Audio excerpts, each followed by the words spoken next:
All right, I think I'm going live now. Let me play a intro video commercial here for Endure. I thought I went live before, but apparently I didn't. So let's roll this again. I'm gonna show a little commercial for my buddy Corey Thomas's book, Sound Advice. It's well worth reading. I've read it enough to practically memorize it at this point, and I don't I wouldn't waste your time on promoting something that I don't personally like myself. So here you go.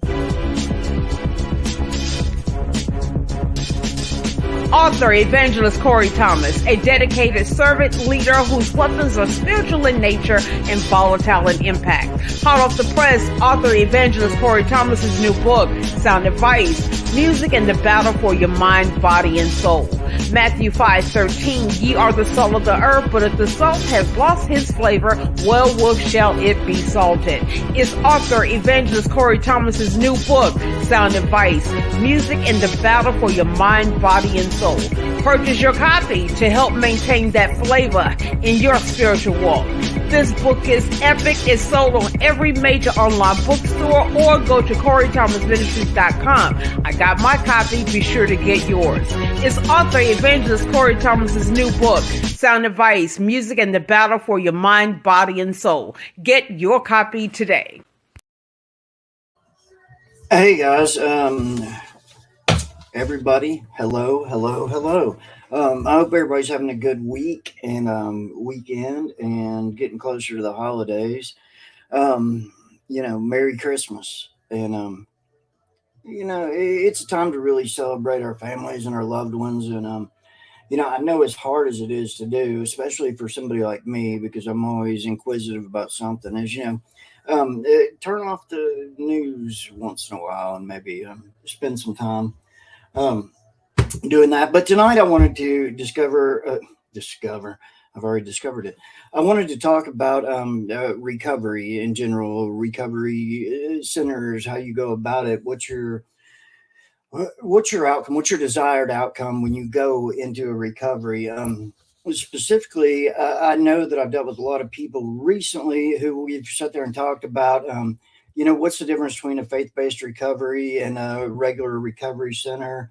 And I can only give you my experience, um, which is pretty much standard across the board from a lot of what I understand from other people. And I don't want to use hearsay, so we'll just go through mine. Um, but when you look at it, I know the title I put there was false witness. And, I wanted to cover that because you have to understand when you go into recovery, whether it be faith based or any kind of recovery or just in life in general, okay? False witness, and I'm going to go John 4:23 here. It says, but the hour is coming and now here when the true worshipers will worship the Father in spirit and in truth, for the Father is seeking such people to worship him. And Matthew 24:24, for false Christs and false prophets will arise and perform great signs and wonders, as they, so as they, to lead astray, if possible, even the elected.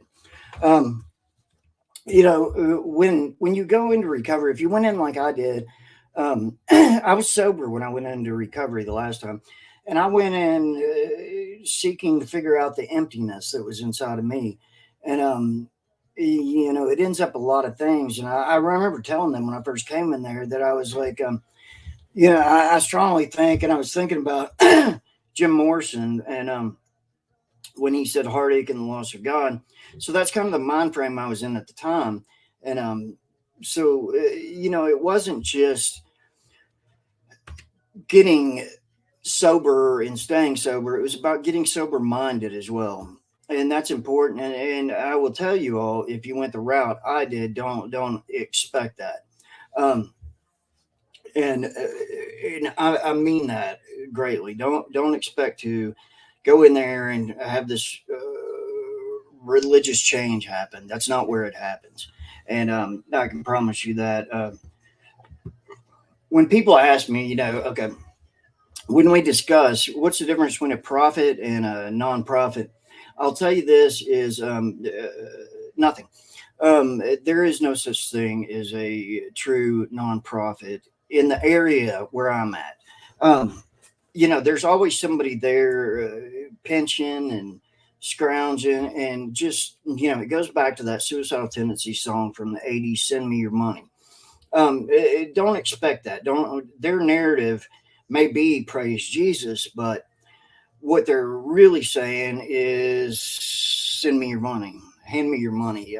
It's very expensive to be into rehab, very expensive.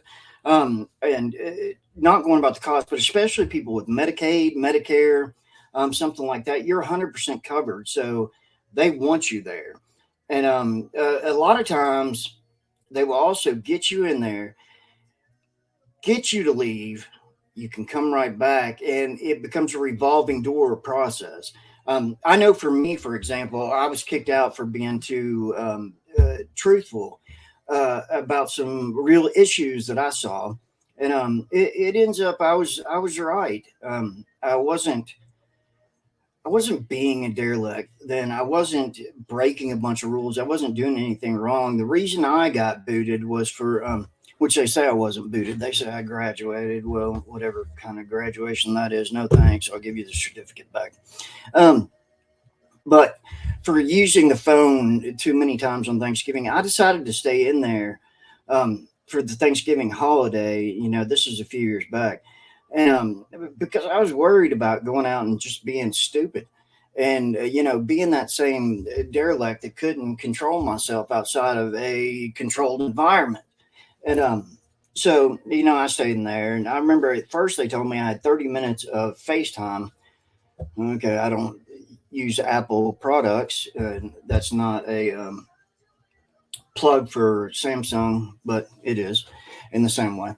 But to get that going is, so they explained to me I could use the computer or tablet, and talk to my sister, my family, my friends live, and I had 30 minutes while I was in there. Everybody else that left got their cell phones and stuff like that they could use for a couple of days. So what I did, is being me, is I took that 30 minutes and divided it and got into 5-minute increments. And I called 6 people. And I already know the math, but I was trying to remember who I actually called. And so that's what I did. And when it comes back, it started up on this nonsense about that I was manipulating the system. And trust me, it's only me and 2 other guys in there. And we had sat there, and what I started doing that weekend was Bible study with these 2 fellas. And, but long story short, they gave me told me I had to do a 10,000 word, I got words, like a prison punishment, words. So I had to write a 10,000 word essay.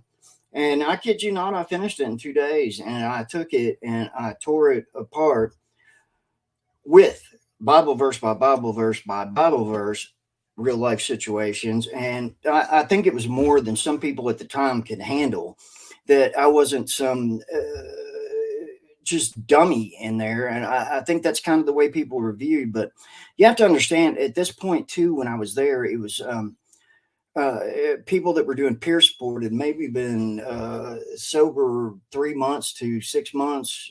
Some of them maybe a year.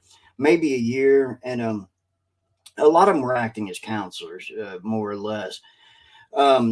It was a bad setup, a bad system. But the thing is the money's flowing, and the people who are higher up, who are the ones who are going to tell you what to do, secular, everything's secular. I specifically remember there's one guy watching a Bon Jovi video, and I've told this story 1,002 times.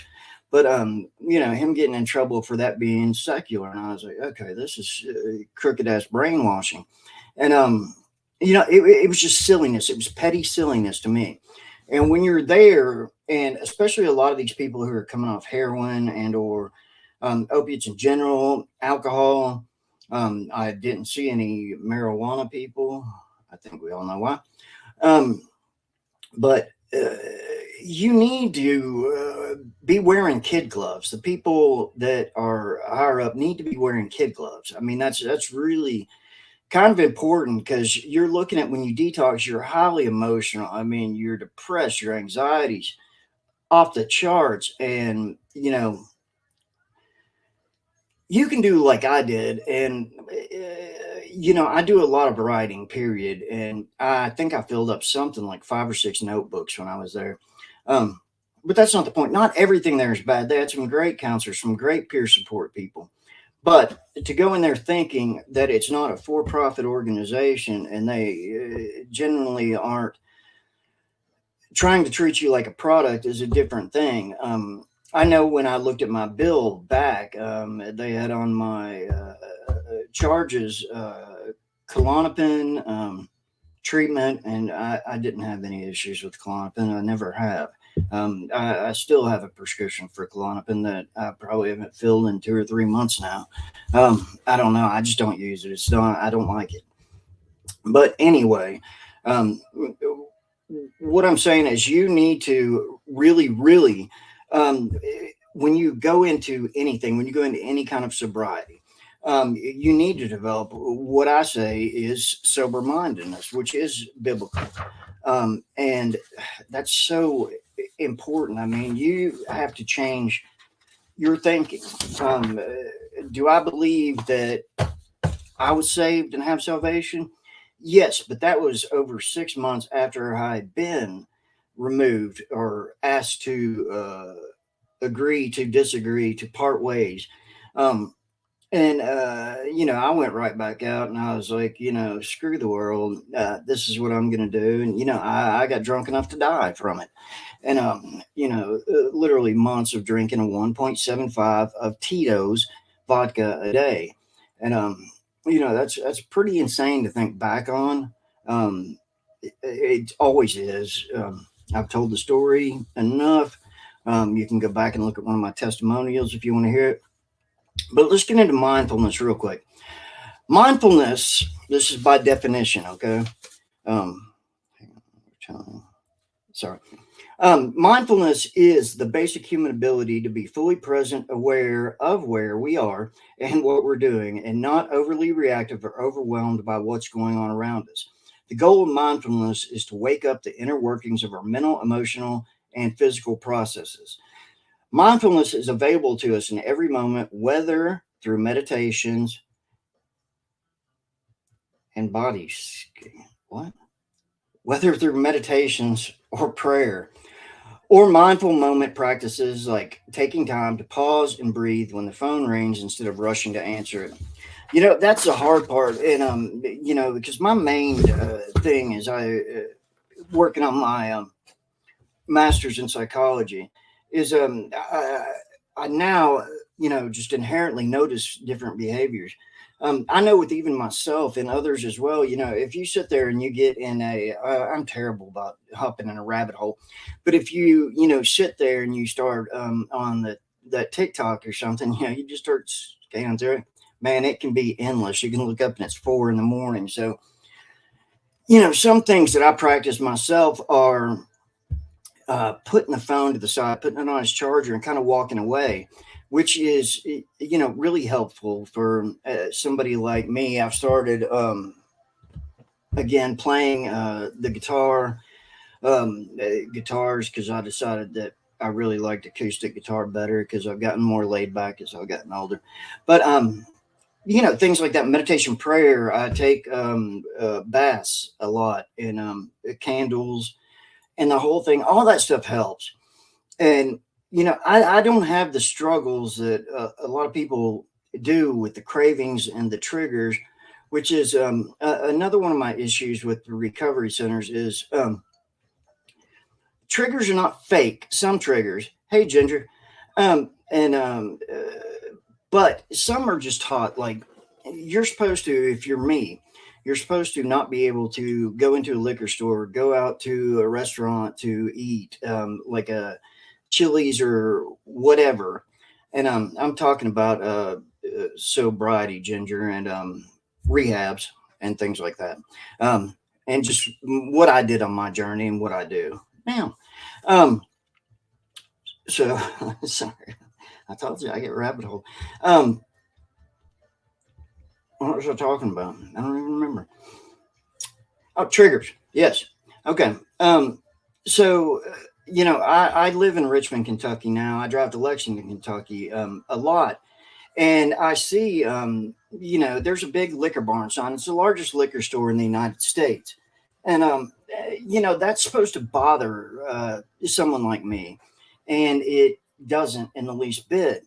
Um, because I faced all that stuff. I don't have a problem going into Kroger and walking down the beer aisle. I've gone, as I said last week, I've gone to get liquor for people who can't be driving or shouldn't be driving or, are being responsible not to drive.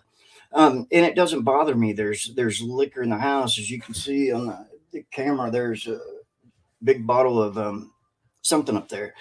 And that's just to give away to somebody else. I just don't have a problem with it. I don't drink because I am phenomenally bad at drinking. I mean, that's the truth about it is I just can't.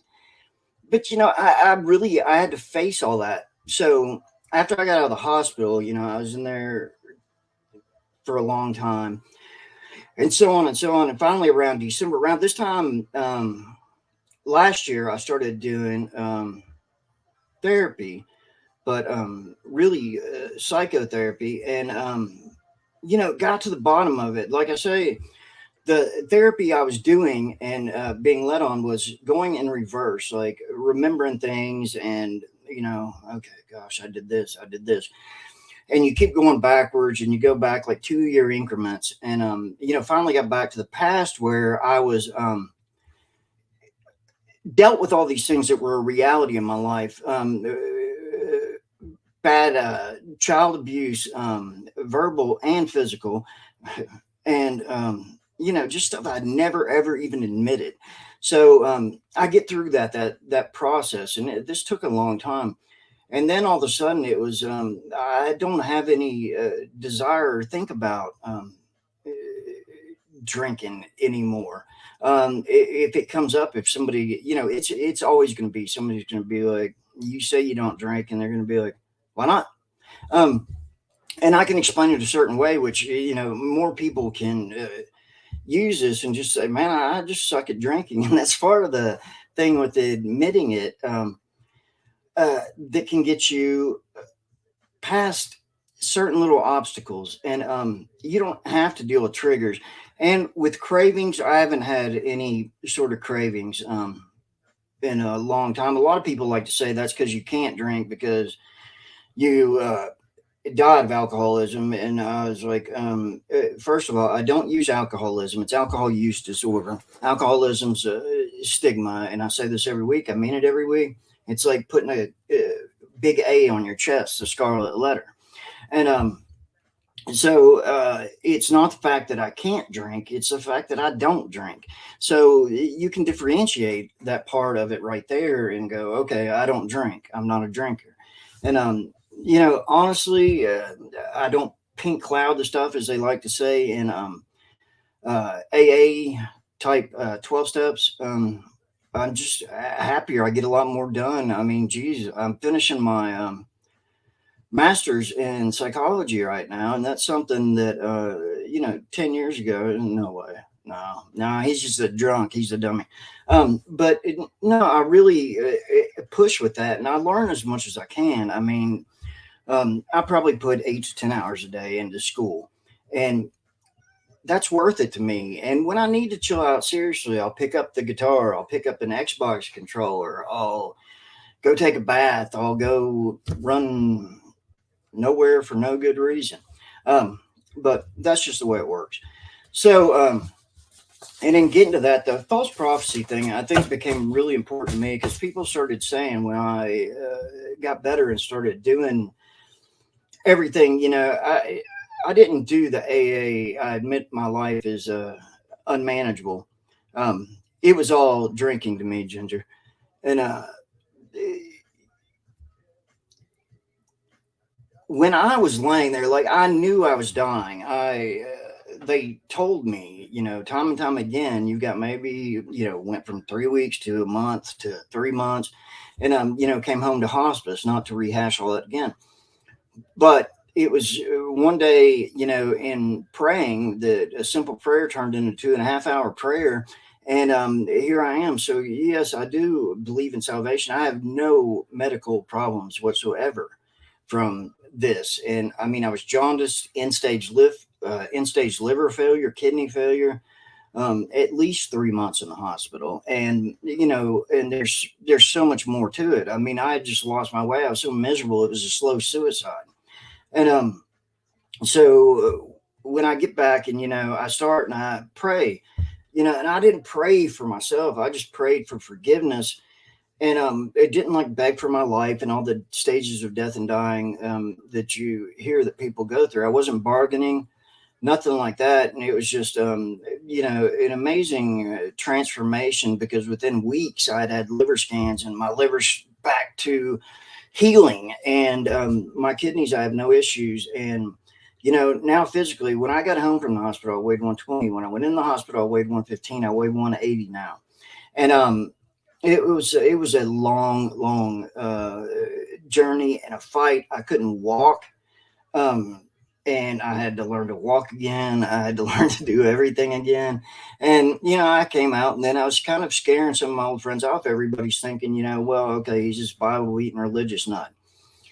That's not true. I have a good relationship with God, but I don't believe in slamming Jesus in everybody's face, because in my experience and what I dealt with and what I went through with faith-based rehab and coming out of there, is everybody that's saying praise Jesus and screaming it to the clouds. Like, I know people that I couldn't have a conversation with without them saying, oh, praise Jesus. Be like, what's going on with you? Good low.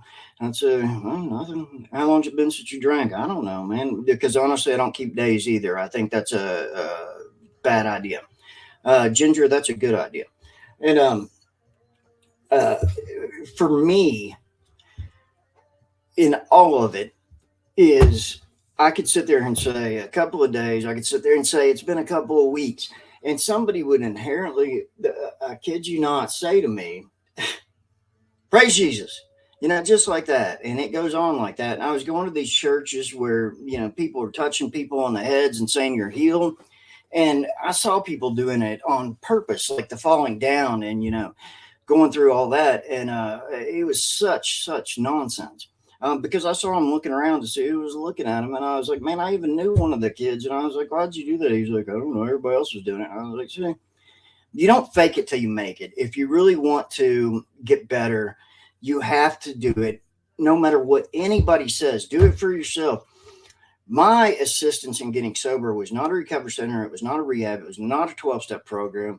It was a good relationship with God, where I come from, and myself, and just doing what you say you're going to do. And, I go into this a lot, but the 12-step programs are a failure. They're based on what's called the Jelinek curve.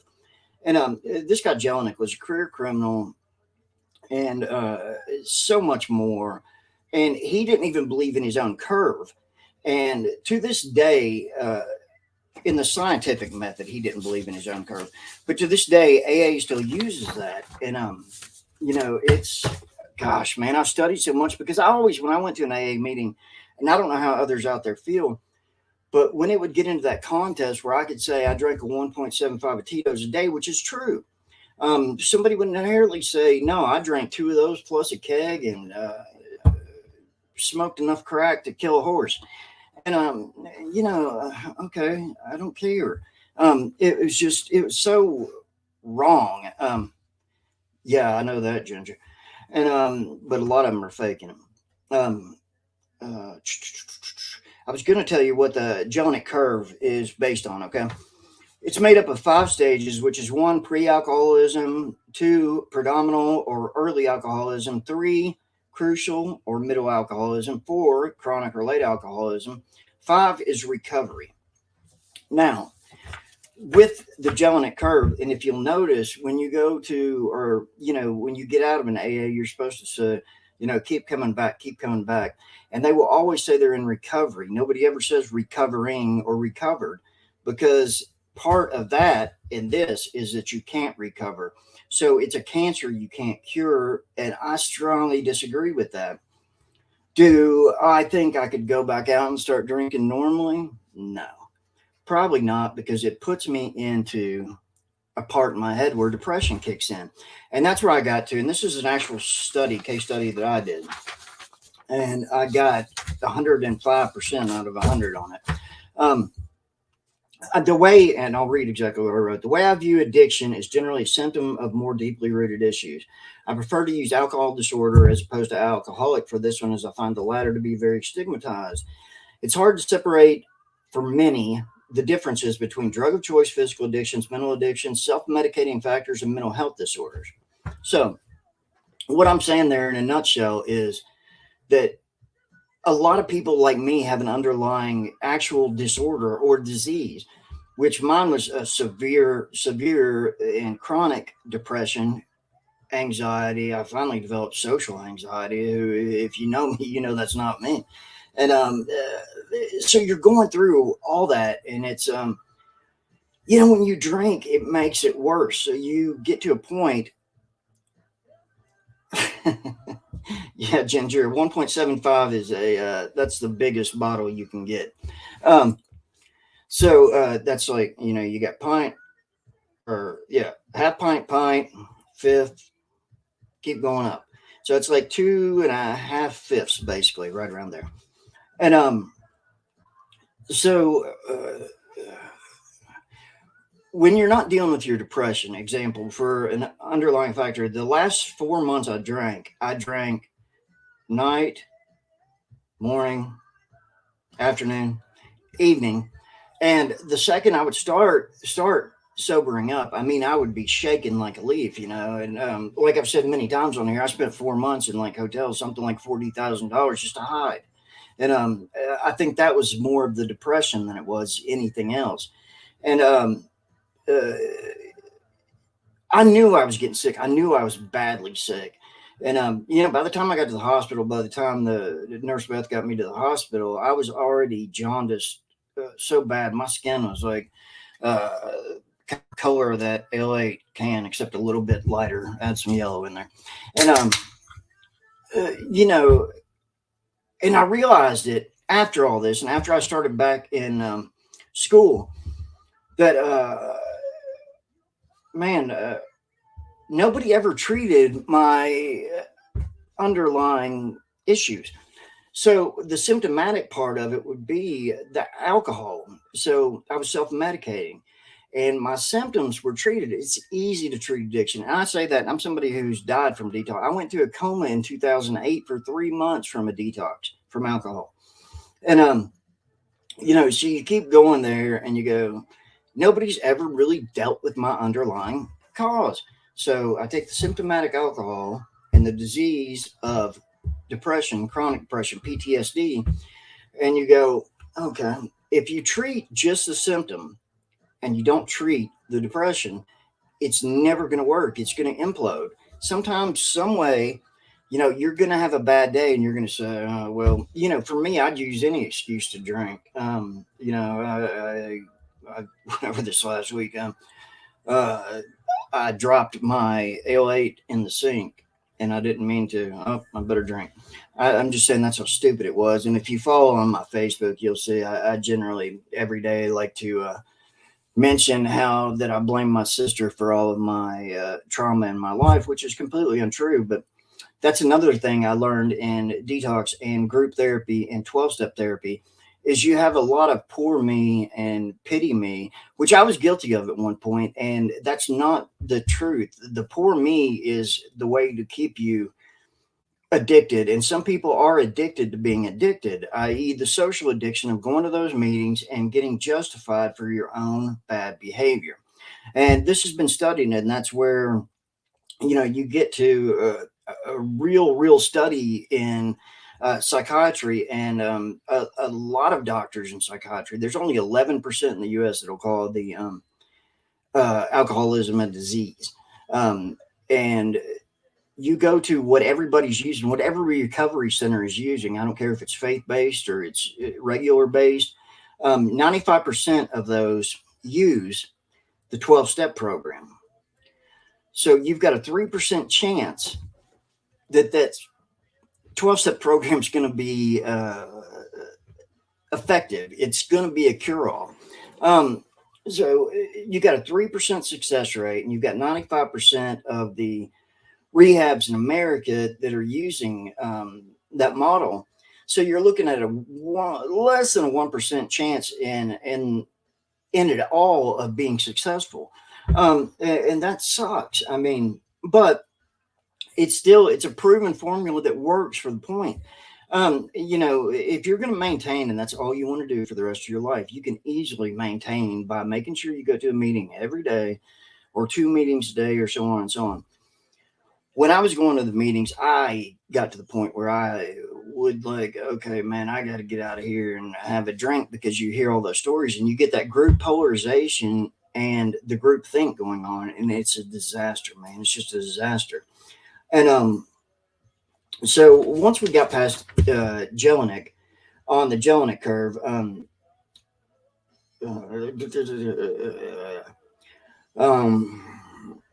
okay.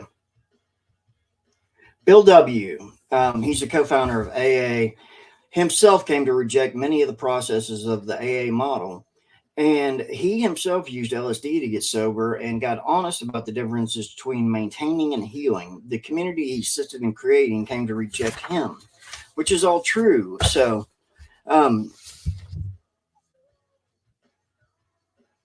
okay, Ginger, cool. Write me, yeah.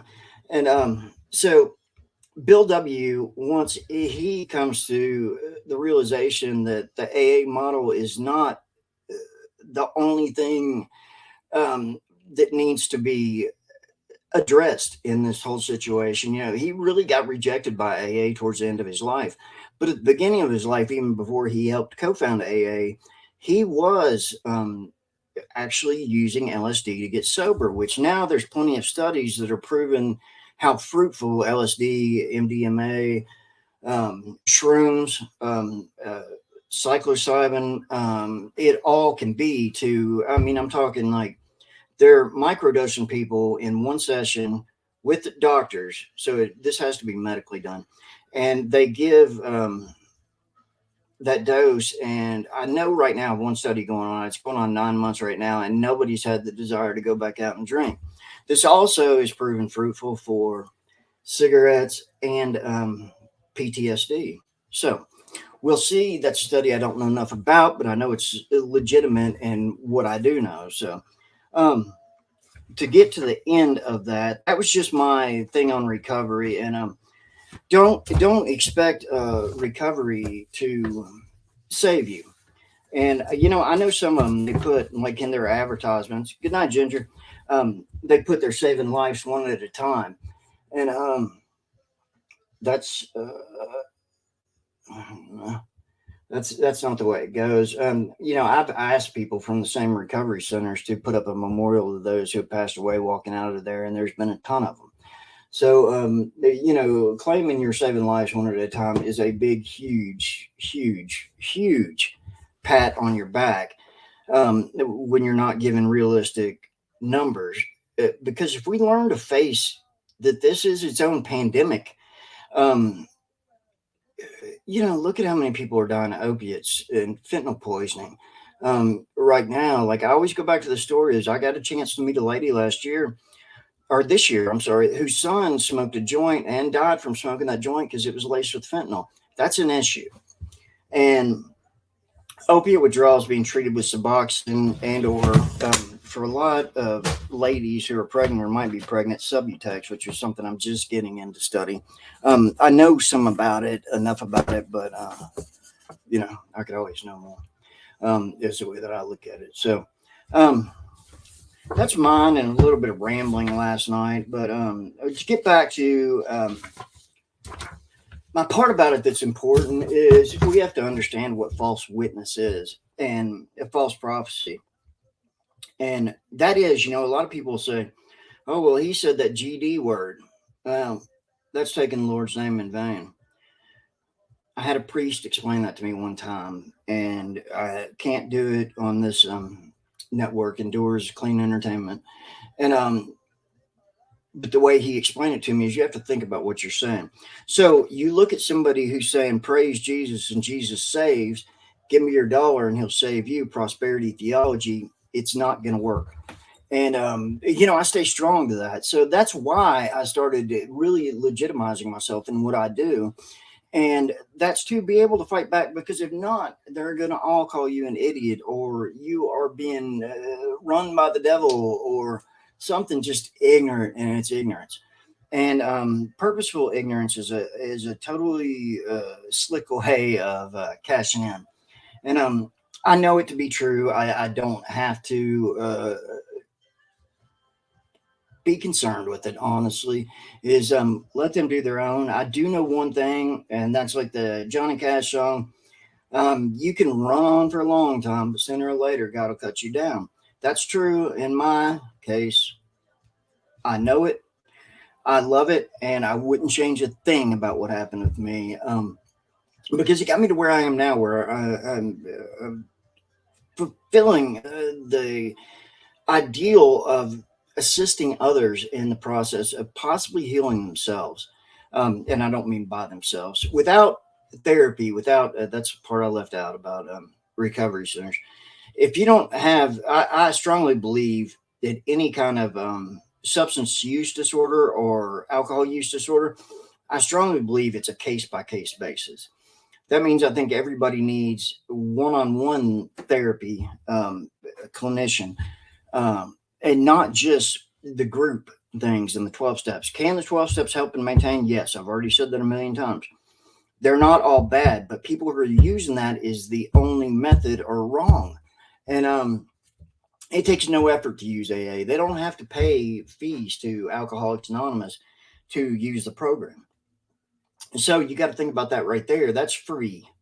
It's free psychology. And so from a business point of view, I don't blame any of these people. If their goal is to make money, good for them. However, if your goal is to find God, and your goal is to reunite with God, is the best way I can say it. That's what happened to me. And be absolved of your sins and freed. Ask God to free you from the sins you've committed, because you committed them of your own free will, just as I did. And I can go into this all day. I mean, there's so many that warn you.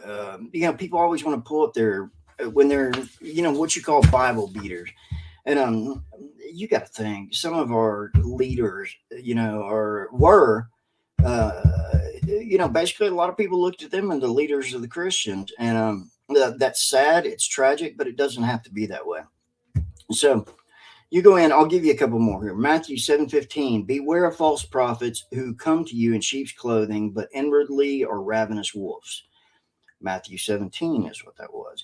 1 John 4:1. Beloved, do not believe every spirit, but test the spirits to see whether they are from God, for many false prophets have gone out into the world.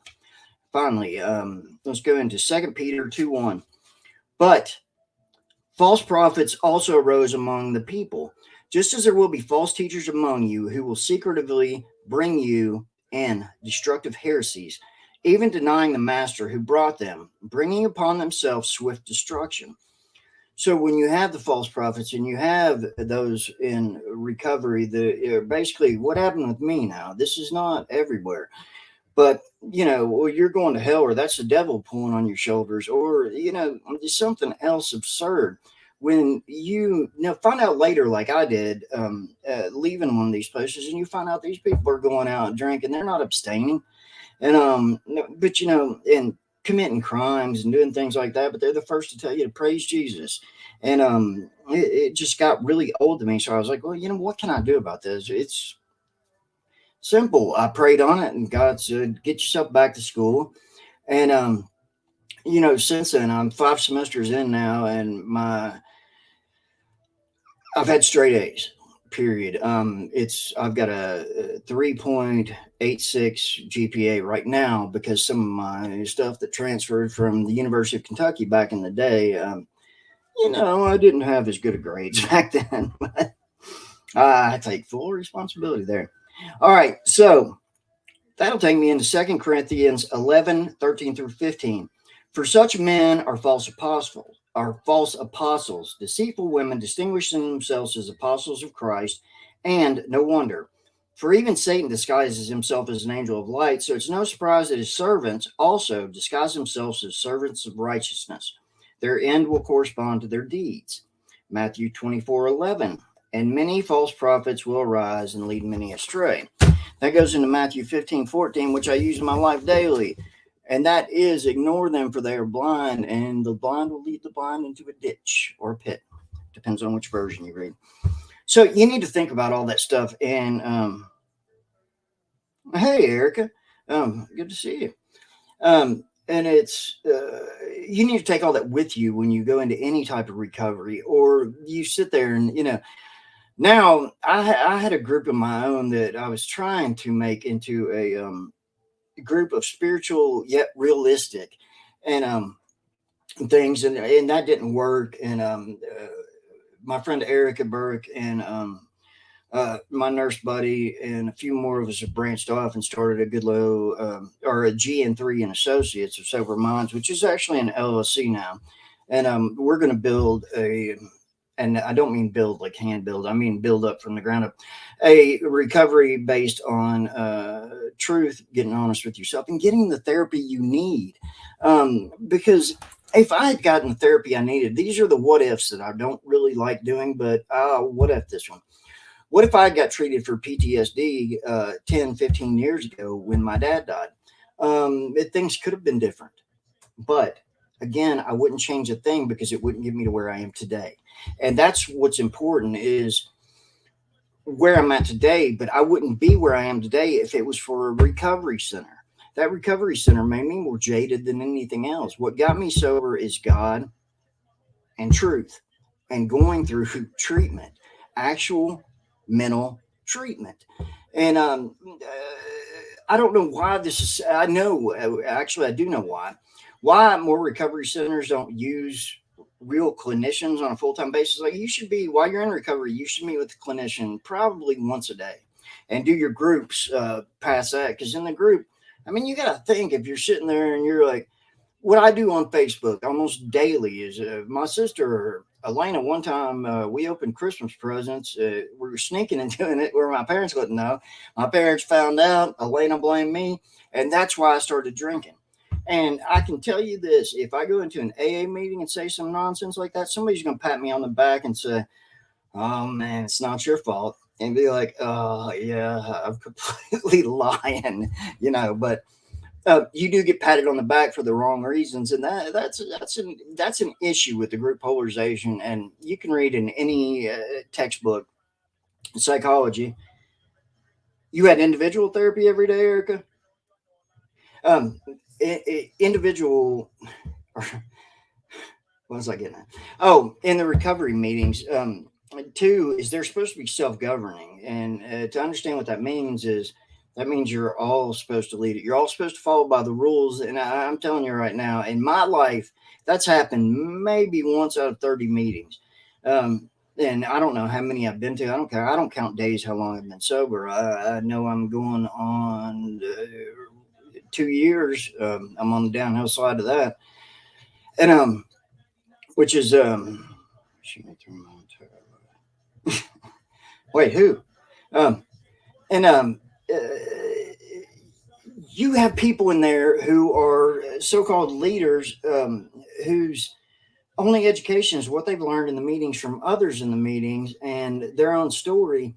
And they're going to, people who take advantage. Like, I always tell the story about, good, you had a good therapist.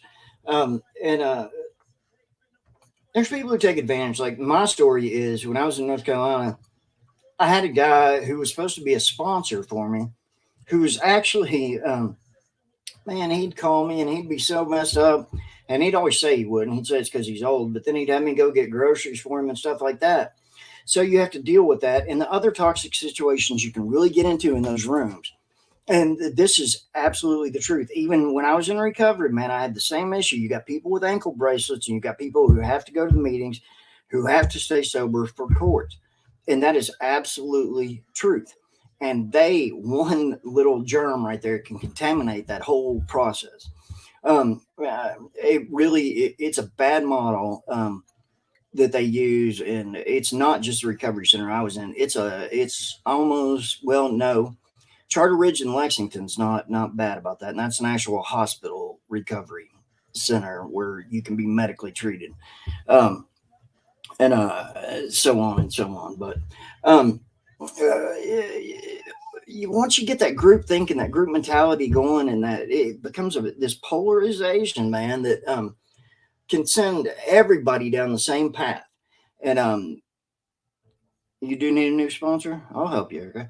And uh, just don't put your eggs all in that basket.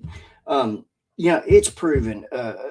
You can get 75% of the people who've gone through individual therapy and not used AA, NA, 12-step models, group therapy, and things like that. And 75% of the people are successful for lifetime success. But there's always an issue to that, too, is the expense in regular therapy.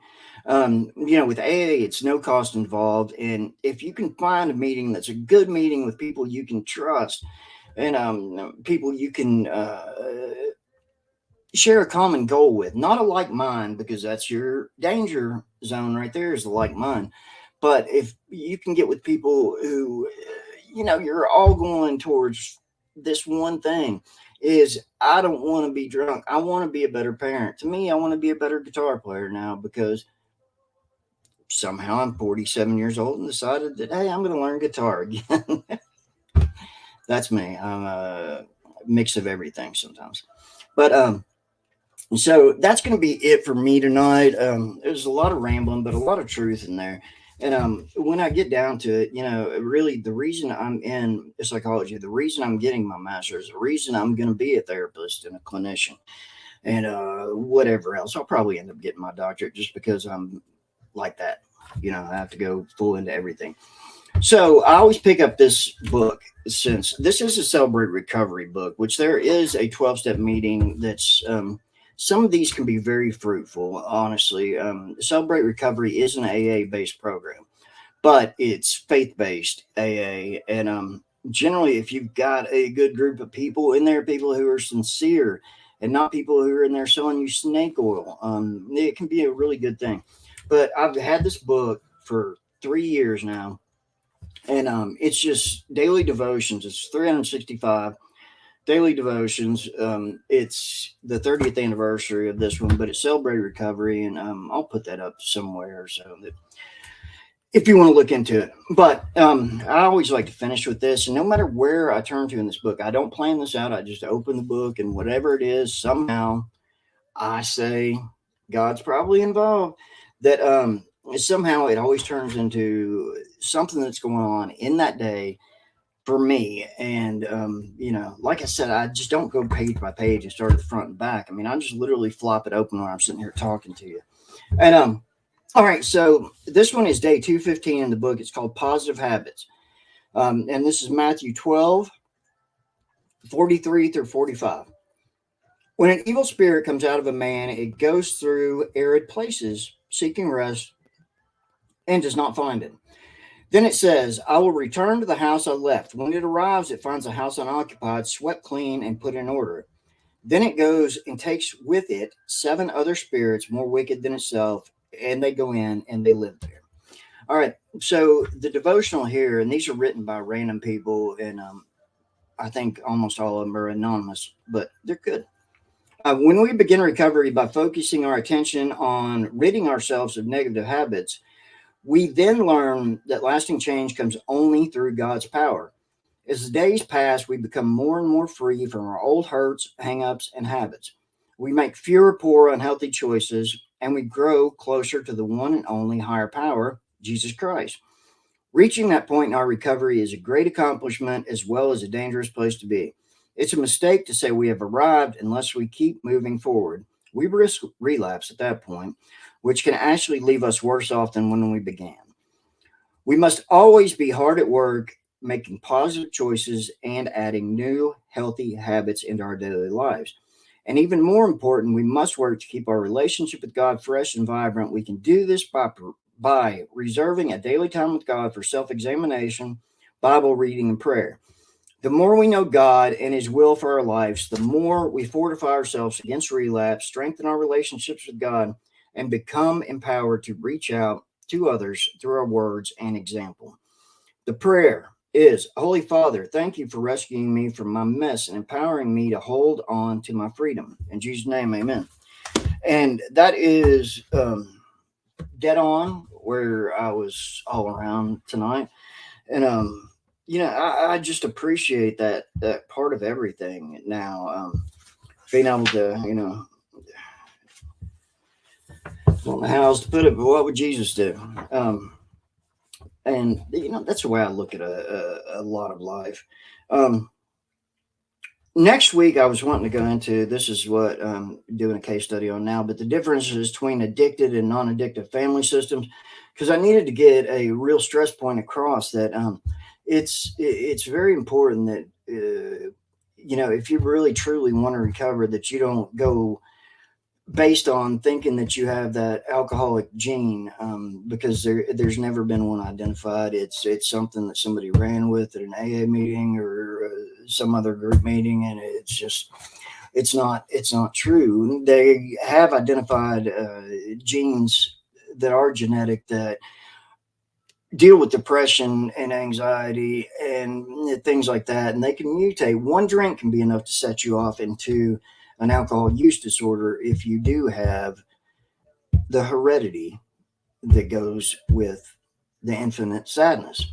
And that's the way I would put it. But so just to read this real quick. Addicted, this is the difference between addicted and non-addicted family systems. Addicted family systems, miss out on some key ingredients of healthy families. These include a desire to spend time together, effective communication patterns, and the ability to deal positively with crisis, encouragement of individuals and their goals, clear roles and boundaries, optimism about the future, and a growth-producing structure. So the family dynamic's really, really interesting, and I'll look forward to covering that next week. And for now, that is the end of it, and I will see you all next week. Thank you, and much love.